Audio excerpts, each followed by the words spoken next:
Namaskar, mes frères et sœurs. C'est Maître Ganesha. Aujourd'hui, nous allons parler sur un sujet très important, le sujet de nom mystique, aussi appelé non-aime. Plusieurs personnes se posent des questions. Pourquoi, dans le chemin initiatique, il y a certaines personnes qu'on a connues, ils s'appelaient Dupont-Laurent, et maintenant ils s'appellent Frater Intel, ou non Intel, Babalawo Intel. Pourquoi le nom, il a changé de nom? Le nom, lorsque nous sommes nés, nos parents nous donnent un nom. Et voilà pourquoi je profite de cette occasion pour dire aussi à certains parents de ne pas donner le nom n'importe comment à nos enfants. Le nom véhicule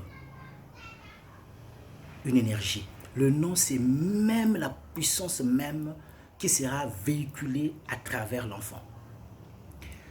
Il y a des techniques, il y a des procédés de la numérologie que nous pouvions calculer pour savoir quelle est la vibration du prénom qu'on a donné à l'enfant.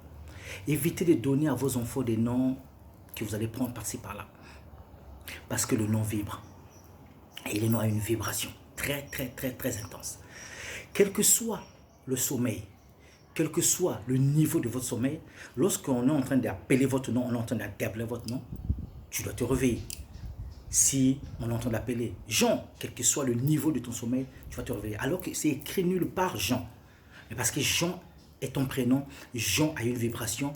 Et dès que ça se sonne, quelqu'un prononce le nom de Jean, tu te relèves. Même des animaux, des chiens par exemple, lorsqu'on lui appelle par Milou, quelle que soit la distance où il se trouve, si on l'appelle Milou, le chien écoute et il sait que c'est lui qu'on a appelé, alors que c'est écrit nulle part Milou. Mais ce son-là a une vibration et la vibration touche à l'enfant. Voilà pourquoi arrêtez d'appeler vos enfants. Prenez des prénoms bizarres que vous donnez à vos enfants parce que tu as écouté, c'est un nom qui appartenait à ceci, c'est un nom, non. Le prénom, le nom de l'enfant véhicule l'énergie et cette énergie-là, faites très attention à donner à vos enfants des noms n'importe comment parce que vous allez prendre le nom du papa, mélanger avec ceux du moment où vous mélangez, ça crée une vibration et vous donnez. Ou parfois, cette énergie-là, cette union-là va faire quelque chose de très mal au niveau de l'enfant. Donc, je disais, lorsque nous sommes nés, nos parents nous donnent un nom. Je profite de cette occasion pour dire, avant que vous donniez le nom à votre enfant, vous, papa ou maman initié, vous devez être la première personne à savoir le nom que vous devez donner à votre enfant. Même les autres personnes ne sauront pas le nom que vous allez donner. C'est le jour là où aujourd'hui les choses se sont développées, où par exemple en France, c'est depuis à l'hôpital qu'il y a des gens qui arrivent, un service de la mairie, pour dire bon, voilà, quels sont les noms que vous avez donnés à votre enfant. Mais au-delà de ça, vous donnez parce que vous êtes vous avec les médecins. Mais avant de le donner, vous allez vous-même prendre votre enfant, le tenir dans les mains, vous acceptez, vous dites à l'enfant que nous acceptons que tu viens dans la famille et maintenant tu t'appelleras par un tel. Voilà le nom par lequel tu te répondras. Le nom que vous avez choisi à votre enfant, vous allez dire à l'enfant sous l'oreille droite. Le nom va être véhiculé et l'enfant va conduire à cet enfant-là. Et le jour que l'enfant est à la maison, vous appelez les membres de la famille. Si vous pouvez faire une fête, ça dépend de la religion ou votre tradition ou coutume. Et vous allez dire, voilà, maintenant je vous présente un tel. L'enfant est né et l'enfant est avec nous. Donc ça, c'est le moment que les gens sauront le nom de l'enfant. Et lorsque les gens sauront le nom de l'enfant, l'enfant va grandir avec ce ton-là. Au niveau de l'État, au niveau du gouvernement, l'enfant sera connu par ce nom. Donc, dans notre exemple, je donnerai le nom de Malonga Jean. Donc, l'enfant sera connu au nom de Malonga Jean. L'enfant va grandir, l'enfant saura qu'il s'appelle Malonga Jean. L'enfant va avoir une pièce d'identité au nom de Malonga Jean. L'enfant aura même un passeport au nom de Malonga Jean. Mais lorsque l'enfant va grandir sur le chemin du chantier initiatique, l'enfant, lorsqu'il va dans le milieu bouddhiste, on va le recevoir et après son baptême, après sa consécration, après son initiation bouddhique, on lui donnera le nom bouddhique. Gautama. Si l'enfant est parti dans le côté islamique, on lui donnera le nom, par exemple, de Issouf ou bien Mohamed. Vous voyez que ça change. Donc, l'initiation des noms change et varie. Lorsqu'on se convertit en l'islam, ton nom de Malunga Jean là, on va te donner un autre nom, du baptême. Dans le côté christianisme, ce secret-là, alors que Rabbi Jésus l'a parlé, il a dit, il a parlé de nouvelle naissance, mais les gens n'ont pas trop bien compris ce côté-là. Déjà, lui-même, dans la Bible, lors de sa naissance, on a dit, avant sa naissance plutôt, excusez-moi, on a dit à Marie, sa mère, que non, tu enfanteras un enfant, tu lui donneras le nom de Emmanuel, qui veut dire Dieu parmi nous. Mais dans aucun cas, dans la Bible, on a appelé Jésus par Emmanuel. En aucun cas, on n'appelait pas Emmanuel. On n'appelait pas Jésus-Christ. Je viendrai sur ça un jour, je ferai un thème sur ça, sur le nom de la différence entre Jésus et Christ, et la différence entre Jésus-Christ et son nom hébreu, Yeshua. On fera un thème sur ça un jour. Donc, au niveau de l'Afrique, vous allez voir que non, il y a aussi ce secret-là. Mais dans le côté christianisme, à quel moment on utilise ça? Vous allez remarquer que, prenons le cas par exemple du pape. Ce n'est qu'à ce niveau-là. Lorsqu'il est né, il a un nom. Et il est prêtre, il a par exemple son nom. Et lorsqu'il atteint le niveau de la papauté, il change de nom. Par exemple, actuel, on a Benoît XVI. On avait Jean-Paul II. Tu vois, son nom du pape, il le choisit lui-même, il lui donne. Alors que lorsqu'il était cardinal, on ne l'appelait pas par ce nom-là. C'est-à-dire que lors de sa nouvelle naissance, de son initiation, il prend ce nom-là, initiatique, qu'il a pris. C'est pareil dans la tradition de la coutume africaine. Lorsque tu rentres pour être initié dans le culte vaudou, par exemple, on te donne le nom ou nom un tel. Et si c'est dans le côté des Yoruba, donc tu deviens Babalao un tel, par exemple. Bokono un tel. Voilà, tu choisis le nom. En dehors de ton nom de Malunga Jean, mais tu prends un autre nom. Aujourd'hui, nous allons parler de la puissance de ce nom-là.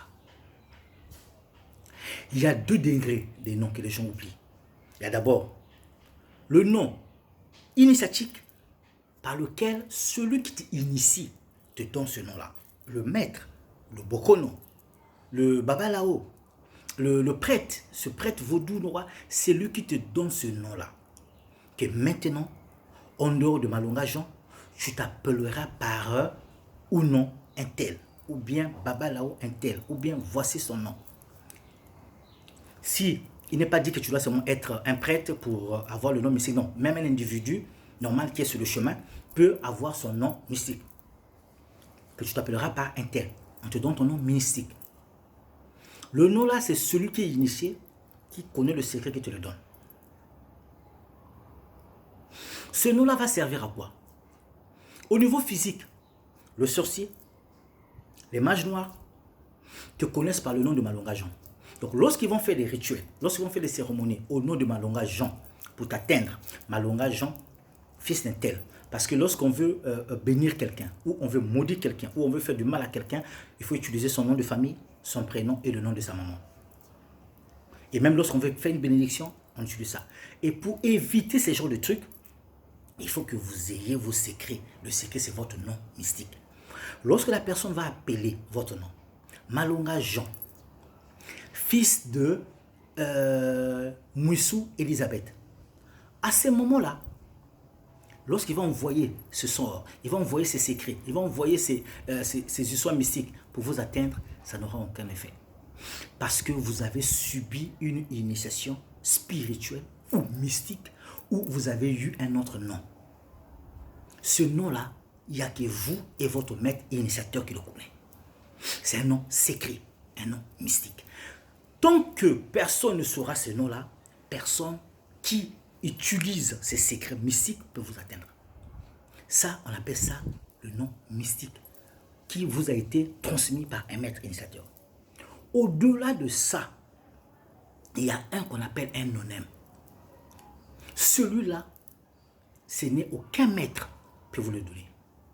Après avoir subi les initiations, vous avez le choix entre le prendre dans les secrets africains. Vous allez faire des rites africains. Dans les rites africains, tu diras donc moi maintenant je m'appellerai un tel. C'est par ce nom-là que le monde invisible te connaîtra. Ou tu vas le faire avec les secrets de la Kabbale, en utilisant ces secrets des 4 éléments. Ou tu diras que moi maintenant je m'appellerai un tel. Tu es dans un pentagramme, ou bien tu peux le faire à la mer, ou tu peux le faire à la forêt, tu utilises les secrets. Mais en le faisant, personne, je dis bien personne, même ton maître initiateur, celui qui t'a initié sur le chantier initiatique, ne saura jamais ce nom-là. Ça, c'est le 2e degré. Et c'est le haut. Donc, au-delà, moi, mon nom, mon prénom, j'ai un prénom, mon père m'a donné. Après avoir subi les initiations auprès des grands maîtres hindous, on m'a donné le nom de Maître Ganesha. Le nom de Ganesh m'a été donné en Inde. Au-delà de ça, dans le culte et dans les traditions Congo, j'ai un nom. Dans le culte et les traditions de l'Afrique de l'Ouest, Yoruba, on m'a donné aussi un nom. Mais au-delà de tout ça, j'ai un nom propre à moi, un nom mystique, où je me suis donné moi-même. Et ce nom-là, personne ne doit le savoir. Ni ton père, ni ta mère, ni ton fils, ni ta fille, ni ta femme, ni le maître qui t'a initié. Ce nom-là est pour toi un secret. C'est ce nom-là que tu résonnes devant le force. Lorsque tu invoques un génie, ou lorsque tu évoques un génie, je viendrai pour la différence entre évoquer et invoquer. Lorsque tu vas évoquer ou invoquer un génie, tu diras, moi un tel, je t'ordonne.